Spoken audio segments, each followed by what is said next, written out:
Olá, meu amigo, minha amiga, como é que vocês estão? Sejam bem-vindos a mais um episódio do programa Obras Póstumas, que são os escritos e os avanços que Kardec deixou escrito e que foram publicados após o seu desencarne. Nós estamos praticamente no comecinho do estudo, né, no episódio número 5 ainda, que estamos falando sobre manifestações dos espíritos. Kardec genialmente está expondo todo o conhecimento acumulado do espiritismo. Então, aqui também é um belo de um resumo sobre o espiritismo. Então, hoje nós vamos ver o perispírito como o princípio das manifestações. O que é o perispírito? Os espíritos, como já foi dito, têm um corpo fluídico, a que se dá o nome de perispírito. Sua substância é aurida do fluido universal ou cósmico, que o forma e alimenta, como o ar forma e alimenta o corpo material do homem.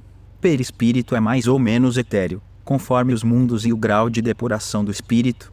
Nos mundos e nos espíritos inferiores, ele é de natureza mais grosseira e se aproxima muito da matéria bruta. Olha que maravilhoso, ele te dá todas as informações assim numa tacada só. Então, o perispírito é o corpo espiritual que todos nós temos, né? E que permitem esse intercâmbio entre os espíritos e que vai se depurando cada vez mais, permite o intercâmbio também com os, com os planetas onde a gente encarna, que não tem a mesma densidade o tempo todo, né?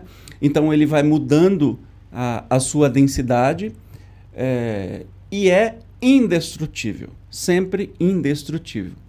Então, é isso que Kardec começa a nos dizer sobre o perispírito. É um baita de um resumo. Durante a encarnação, o espírito conserva seu perispírito, sendo-lhe o corpo apenas um segundo envoltório mais grosseiro, mais resistente, apropriado aos fenômenos a que tem de prestar-se e do qual o espírito se despoja por ocasião da morte. Perispírito serve de intermediário ao espírito e ao corpo.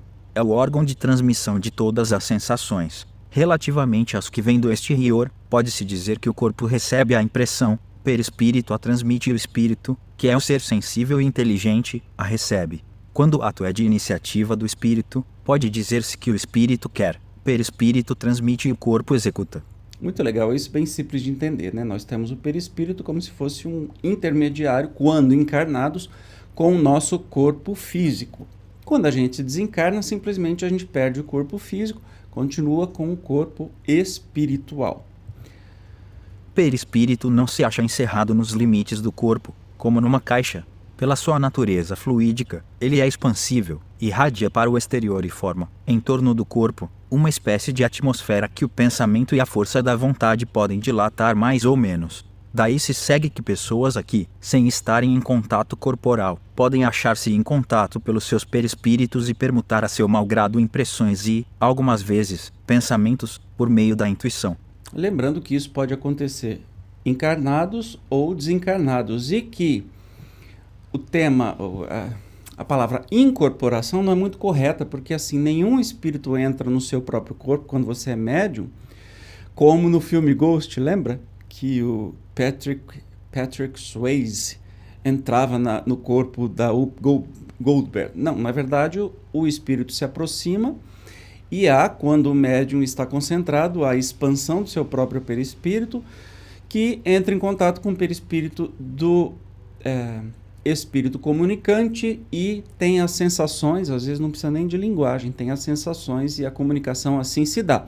Aliás, eu já te convido que aqui no canal tem um estudo completinho sobre o livro Perispírito, de Zalmiro Zimmermann, e também uma palestra sobre isso. Então, se você se interessou, busque aqui uma playlist. Mas vamos continuar o estudo de hoje. Sendo um dos elementos constitutivos do homem, perispírito desempenha importante papel em todos os fenômenos psicológicos e, até certo ponto, nos fenômenos fisiológicos e patológicos. Quando as ciências médicas tiverem na devida conta o elemento espiritual na economia do ser, terão dado grande passo e horizontes inteiramente novos se lhes patentearão. As causas de muitas moléstias serão a esse tempo descobertas e encontrados poderosos meios de combatê-las. Então, aí que entra a questão das cirurgias espirituais, por exemplo, que não precisam e nem nunca precisaram de corte, de sangramento, etc. e tal, porque cirurgia espiritual se faz no perispírito. Já que o nosso corpo é uma cópia do perispírito, o que for curado no perispírito vai ser curado no corpo físico. Assim é a lógica. Por meio do perispírito é que os espíritos atuam sobre a matéria inerte e produzem os diversos fenômenos mediúnicos. Sua natureza etérea não é que aí substaria, pois se sabe que os mais poderosos motores se nos deparam nos fluidos mais rarefeitos e nos mais imponderáveis. Não há, pois, motivo de espanto quando, com essa alavanca, os espíritos produzem certos efeitos físicos, tais como pancadas e ruídos de toda espécie, levantamento, transporte ou lançamento de objetos. Para explicarem-se esses fatos, não há por que recorrer ao maravilhoso, nem ao sobrenatural. Olha que interessante, aqui já Kardec dá praticamente um resumo que a gente vê no livro dos médiuns e livro dos espíritos também, no que diz respeito a manifestações físicas, né? Médium de efeito físico, o seu perispírito está sendo usado fluentemente para que isso aconteça. Como aqui é um resumão, não dá para entrar em detalhe, mas você pode estudar aqui também sobre isso no livro dos espíritos e no livro dos médiuns. Atuando sobre a matéria, podem os espíritos manifestar-se de muitas maneiras diferentes, por efeitos físicos, quais os ruídos e a movimentação de objetos, pela transmissão do pensamento, pela visão, pela audição, pela palavra, pelo tato, pela escrita, pelo desenho, pela música, etc. Numa palavra, por todos os meios que sirvam a pô-los em comunicação com os homens. Então, a gente, resumidamente aqui, é informado que o perispírito é o responsável de todo tipo de comunicação com os homens, inclusive os efeitos físicos, tá?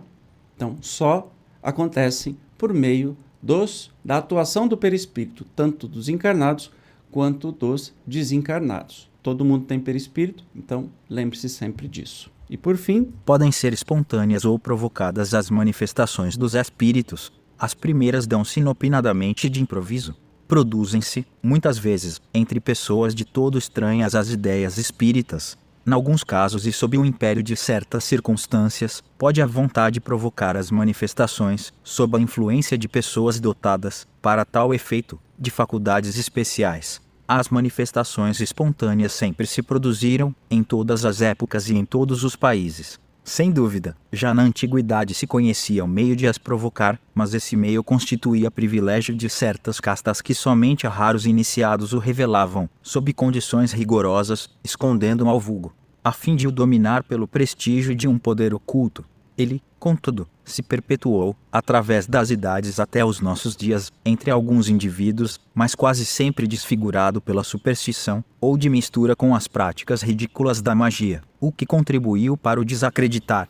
Nada mais fora, até então, senão germes lançados aqui e ali. A providência reservará para nossa época o conhecimento completo e a vulgarização desses fenômenos para os expurgar das ligas impuras e torná-los úteis ao melhoramento da humanidade, madura agora para os compreender e lhes tirar as consequências.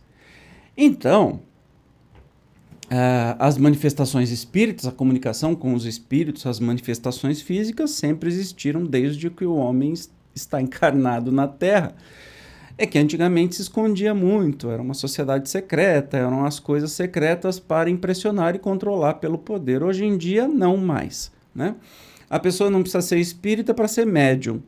A pessoa não precisa ser espírita para obter comunicações, ou ter evidência, ter visões, conversar com espíritos e tudo mais, ou ter manifestações físicas, alguma coisa acontecendo, um copo que é jogado, materialização de alguma coisa. Ela só precisa ter certas características no seu perispírito e no seu corpo físico. Então, nem precisa acreditar na doutrina espírita para ser. Simplesmente é, pronto e acabou. Existem em todas as religiões. Como eu disse no episódio passado, mudam apenas as nomenclaturas desses fenômenos. O Espiritismo determinou umas nomenclaturas que são adotadas até por outras pessoas, como, por exemplo, o médium, foi o Kardec que inventou. Espírita e espiritismo, foi o Kardec que inventou. Maravilha? Nosso estudo se encerra hoje. Nós vamos ver no próximo episódio, continuando ainda este capítulo sobre manifestações dos espíritos, as manifestações visuais. Eu te espero, como sempre. Obrigado por ter vindo até aqui. Tchau!